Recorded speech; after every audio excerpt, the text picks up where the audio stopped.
On the 31st of October, Piyush Pal, a budding documentary maker, had left his house to go to his swimming classes.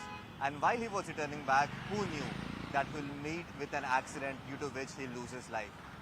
This is the very location in which the accident had happened.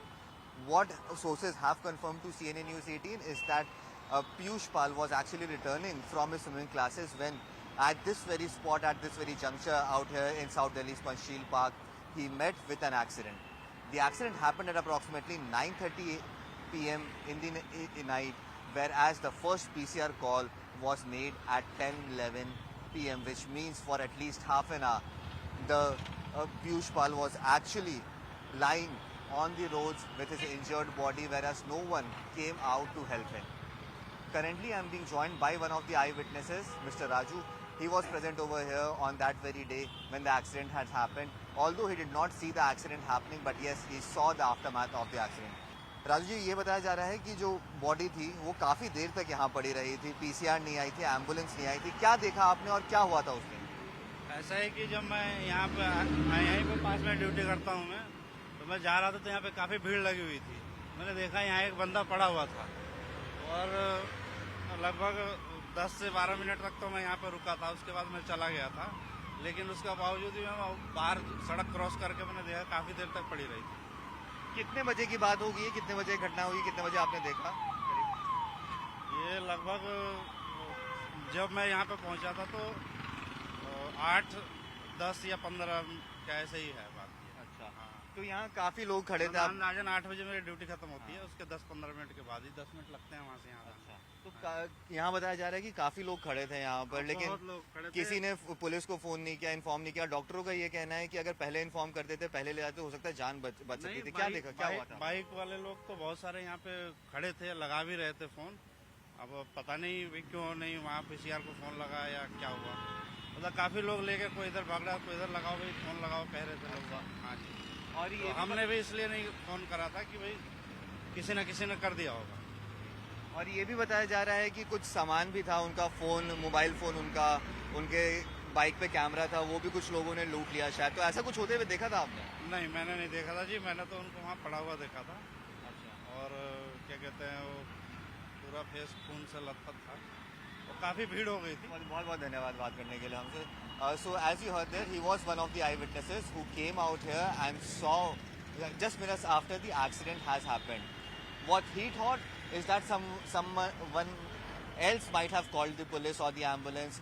What the other people thought is the same, and that was one of the reasons why Piyush Pal, a 30-year-old boy, had to lose his life just because he had met with an accident at this very spot.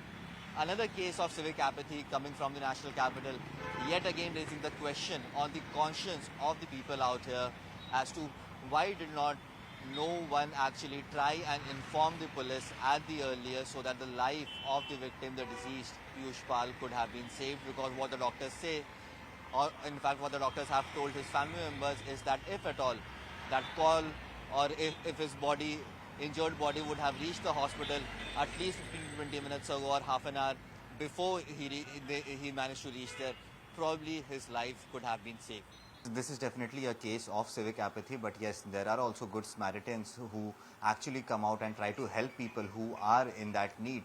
Currently, I am being joined by one such person who in fact made that initial PCR call, post which we saw that the victim, Piyush Pal, was actually taken to the hospital. I'll just try and speak to him and we'll try to figure out what happened on that very fateful night and how did he come into the picture to help him. Sir, आप उस दिन आपने मदद की पीयूष पाल की जब उनकी injured body पड़ी हुई थी, क्या देखा आपने? और एक बार पूरा घटनाक्रम एक बार दर्शकों के लिए बताइए प्लीज़. एक्चुअली उस टाइम मैं गुड़गांव से आ रहा था मेरे छोटे भाई के साथ. मेरा एक बहुत बड़ा एक डील था वहाँ पे, कुछ मेरे को प्रोडक्ट पहुँचाने थे, मेरे खुद के प्रोडक्ट थे वो. तो मेरे पास डिलीवरी बॉय कम होने की वजह से मेरे को खुद जाना पड़ा था. तो तकरीबन मैं 9 से 9:30 के बीच में मैं वहाँ से आ रहा था. तो वहाँ से आते टाइम मैंने देखा मेरे से तकरीबन 200 चिराग दिल्ली के पेट्रोल पंप के नियरेस्ट 200 मीटर दूर से मेरे को दिख रहा था कि वहाँ पे काफ़ी क्राउड है. तो मुझे लगा था कि वहाँ पे कोई शायद एक्सीडेंट वगैरह हुआ है. मैंने मेरे छोटे भाई को बोला कि आकाश वहाँ पे एक्सीडेंट हुआ है. तो कह रहा है भैया साइड से निकाल लेते. मैंने कहा देख के चलते हैं एक बार, शायद क्या पता कोई बहुत बड़ा इंजर्ड हुआ होगा किसी की, शायद देख के चलते हैं। तो वहाँ पे जब गया तो काफ़ी लोग फ़ोटो ले रहे थे, कोई ये कह रहा था, कोई ये उसको बोल रहा है भाई किसी को बुलाओ, वो उसको बोल रहा है इसी को बुलाओ। तो मैंने बोला किसी ने एम्बुलेंस को कॉल, एक बंदे आर्या नाम का बंदा था जो वहीं पे मौजूद था, सडन मेरे से थोड़ी देर पहले ही पहुंचा था वो, तो उसने बोला कि भाई मैंने ना कॉल, उसने बोला कि भाई कॉल तो कर दिया पर अभी तक आई नहीं है। और एक बंदे ने बोला मैंने पीसीआर में भी कॉल कर दिया अभी तक आई नहीं है। इसका मतलब वो बंदा काफ़ी देर से पड़ा हुआ था वहाँ पे। जब वो कह रहे हैं कि पीसीआर को फ़ोन करा, वो आई नहीं है अभी तक, इसका मतलब काफ़ी देर पहले कॉल हो चुकी थी। एम्बुलेंस को कॉल कर दिया, इसका मतलब एम्बुलेंस को भी काफ़ी देर पहले कॉल कर चुका था। पर उसका जो बॉडी देख के मेरे को बहुत ज़्यादा लगा कि, क्योंकि मेरे को इसका एक्सपीरियंस है, मैं पहले भी 4-5 जनों को मैं हॉस्पिटल पहुंचा चुका हूं, जिसमें से अनफॉर्चुनेटली 2 बंदों की डेथ हो चुकी है और 3 बंदे सेफ हैं। तो मेरे को थोड़ा सा उसको देख के लगा कि शायद इसके पास भी ज़्यादा टाइम नहीं है। तो मैंने सडन मेरे छोटे भाई को उतारा स्कूटी से, मैंने कहा आकाश तू यहाँ वेट कर, मैं जल्दी से हॉस्पिटल पे इसको ड्रॉप करके आ जाऊँगा। तो मेरा छोटा भाई 12-13 साल का था, वो वहीं खड़ा था। तो खड़ा होने के बाद मैंने लोगों को बोला कि भाई प्लीज़ इसके पास टाइम कम है, कोई भी मेरे साथ सपोर्ट कर दो, क्योंकि बहुत हैवी बॉडी है बंदे की, ये मेरे से उठेगा नहीं। फिर आर्या और उसके भाई वो दोनों सामने आए और उसके साथ एक लड़का था राहुल नाम का, कह रहा भैया मैं भी चलता हूँ। मैंने कहा भैया पहले इसको ऑटो में, फिर हमने ऑटो किया, एकदम इमीडिएट 15 सेकंड के अंदर मैं वहाँ पे पहुंचा। 15 से 20 सेकंड के अंदर मतलब उस बंदे को हमने किसी तरह ऑटो में डाला। मैंने आर्या के भाई को बोला, मैंने कहा भाई आप ना इसके चेस्ट को पुश करते रहना, ठीक है, चेस्ट को पुश करते रहना। फिर हमने उधर से किसी ने बताया कि बैक साइड में मैक्स हॉस्पिटल है।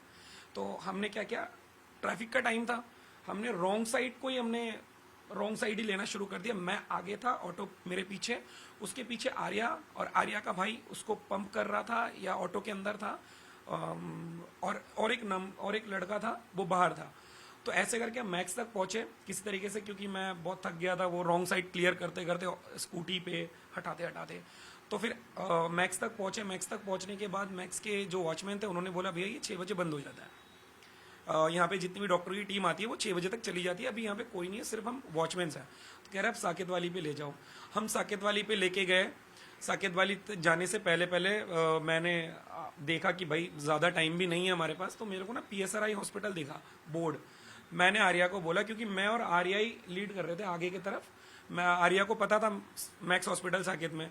तो आर्या ने बोला भाई अब मुझे फॉलो करो। तो मैंने कहा आर्या टाइम नहीं है, PSRI हॉस्पिटल दिख रहा है, हम इसी में ले लेते हैं, ठीक है। PSRI हॉस्पिटल देखते हैं, हमने PSRI इमरजेंसी में लाया।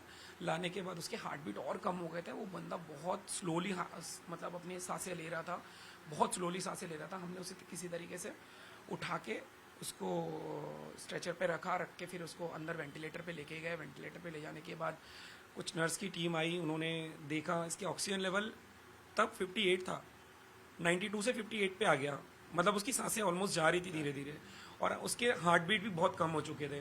तो डॉक्टर की जो जूनियर टीम थी उन्होंने सडनली अनाउंस किया, बड़े बड़े सीनियर डॉक्टर आ गए, किसी ने ये लगाया वो लगाया, ऑक्सीजन दे रहे, कोई उसके चेस्ट को प्रेस कर रहे हैं, फिर प्रॉपर ऑक्सीजन दिया उसको। फिर हमें 11:30 बज गए रात के। उतने में मेरे भाई के 2-3 बार फ़ोन आ चुके थे, भैया जल्दी आओ डर लग रहा है। मैंने कहा थोड़ी देर और वेट कर। तो उसके बाद हम पूरा एकदम श्योर होके, मतलब मेक श्योर होके कि हाँ भाई बंदे को वापस आ गई है उसकी लाइफ। फिर उन्होंने बोला कि भैया बड़ी सीनियर की टीम आ चुकी है डॉक्टर की, आप घबराइए मत। फिर उसका ऑक्सीजन लेवल आ गया 90 समथिंग आ गया, कुछ 80-90 के बीच में, और हार्ट बीट भी नॉर्मल हो गई है। तो बंदा कह रहा था देखो क्रिटिकल तो अभी भी है, लेकिन इनके घर वालों को इन्फॉर्म करना पड़ेगा। मैंने कहा हमें कोई आइडिया नहीं है इनके घर वालों का। तो उन्होंने फिर मेरे से मेरा पूरा डिटेल लिया, एड्रेस लिया, कॉन्टैक्ट नंबर लिया। कॉन्टैक्ट नंबर लेने के बाद उसके बाद उन्होंने मुझे छोड़ा, और मैं तकरीबन 11:30 या 11:40 के आसपास वहाँ से निकला। वहाँ से निकल के मैं यहाँ पे आया। यहाँ पे मुझे पुलिस वालों ने 15 मिनट मेरे से पूछताछ करी, क्योंकि उन्होंने बोला था आप अगर अपने भाई को लेने जा रहे हो तो वहाँ पे गाड़ी भी पड़ी होगी, तो गाड़ी का आप मेरे को नंबर प्लेट का आप मेरे को डिजिट बता देना क्या क्या है। तो मैं वहाँ पहुँचा, मैंने कॉल लगाया, मैं वहाँ पे वॉचमैन को, जो वहाँ पे जो वॉचमैन थे, मैंने बोला भाई साहब ये नंबर है उसके बाइक का। तो नंबर बता रहा था, उतने में मेरे को पुलिस वाले ने बोला आप कौन हो। मैंने कहा मैंने जी इनको हॉस्पिटल पहुँचाया। तो कह रहा है अच्छा आप मुझे भी डिटेल दो थोड़ा सा। फिर उन्होंने भी 15-20 मिनट मुझसे डिटेल वगैरह लिए, कैसे हुआ क्या हुआ, आप आई विटनेस हो। मैंने कहा मैं आई विटनेस नहीं हूँ, मैं जब आया था तब ये बंदा पड़ा हुआ था, मेरे को अच्छा नहीं लगा देख के कि इसके पास टाइम कम हो सकता है, तो मैंने उसको हॉस्पिटल ले गया। मेरे पास मैं सिर्फ मुश्किल से मैंने 20 से 25 मिनट में वहाँ पे रुका हूँ। मैं आया, भाई को उतारा, ऑटो को हाथ दिया, अंकल से रिक्वेस्ट करी, और 15 से 20 मिनट के अंदर मैं उसको लेके गया। मुझे लगा, मेरे को पहले ही पता था इसके पास ज़्यादा टाइम नहीं होगा। तो फिर पुलिस वालों ने डिटेल लिया, उसके बाद उन्होंने भी मुझे थैंक यू बोला, फिर मैं घर चला गया। तो इसके बाद कैसा एक्सपीरियंस रहा? पुलिस ने क्या काफ़ी बार आपसे पूछताछ की है? पुलिस पिछले ने पिछले 2-3 दिन में क्या हुआ? 2-3 दिन में काफ़ी कॉल्स आए मेरे पास पुलिस के, कह रहे मैं आपको मेरे एसएचओ से बात कराता हूँ, आप उनको थोड़ा सा डिटेल दीजिए, क्या हुआ था नहीं हुआ था। और मैं हमेशा ऑफिस में ही रहता हूँ क्योंकि मेरे पास भी कुछ डिलीवरी बॉय है, उनको मेरे को कोऑर्डिनेट करना पड़ता है कहाँ क्या है। तो इस वजह से पुलिस के भी काफ़ी कॉल आए और उनको भी हैंडल किया मैंने, फिर उनको ही मैंने बताया। क्या आपको लगता है ये एक ऐसी वजह हो सकती है जिसकी वजह से लोग जनरली कॉल नहीं करना चाहते, लोगों की मदद नहीं करना चाहते, क्योंकि पुलिस का काफ़ी ज़्यादा इन्वेस्टिगेशन में हाथ होता है? आपने पहले भी लोगों की मदद की है, तो क्या एक ये वजह लगती है आपको? मैं आपको बताना चाहूँगा कि जब मैंने अ, सराय काले काफे, जब मैंने एक पेशेंट को मैंने एम्स ले गया था, तो एम्स वो बंदा 10 से 15 दिन अनकॉन्शियस था। उसके बाद उसको होश आया था, उससे पूछा गया था कि मुझे हॉस्पिटल किसने पहुंचाया, फिर मेरा डिटेल उन्होंने दिया, वो मुझसे आके मिला, उसकी पूरी फैमिली भी आके मुझसे मिली थी। उस टाइम पे मेरे को थोड़ा सा हैरस फील हुआ था, पुलिस वालों ने बहुत ज़्यादा पूछताछ करी थी, इधर आओ इधर आओ। फिर वो मेरा फर्स्ट, मैंने किसी की हेल्प करी थी, वो आज से 2 साल पहले की घटना ही है, 2 से हाँ। उसके बाद मैंने 5 लोगों को, और बस वही मेरे को थोड़ा सा लगा था कि पुलिस वाले बहुत ज़्यादा पूछताछ करते हैं। पर उसके बाद से मैंने एक ये आपका मोदी मिल में जो एक करा था, उसमें मेरे से ज़्यादा पूछताछ नहीं करी गई। फिर मैंने एक क्राउन प्लाजा में करा था, उस पर भी ज़्यादा पूछताछ नहीं करी गई, मतलब इसमें भी ज़्यादा पूछताछ नहीं करी गई। पर कॉल बहुत सारे आए थे कि आप मेरे सीनियर को बता दो एक बार, मेरे एसएचओ साहब को। So as you heard that yes, there is a lot of investigation that pertains to the entire matter, and hence the people who actually helped the victims at these points, they actually have to face a lot of problems, and this could actually be one of the reasons that people actually do not go out and help. But yes, good Samaritans like Pankaj, who have always gone ahead and helped people, definitely sets a very good and bright example for each and every person who actually pulls out their phones to make videos and photos instead of calling emergency lines.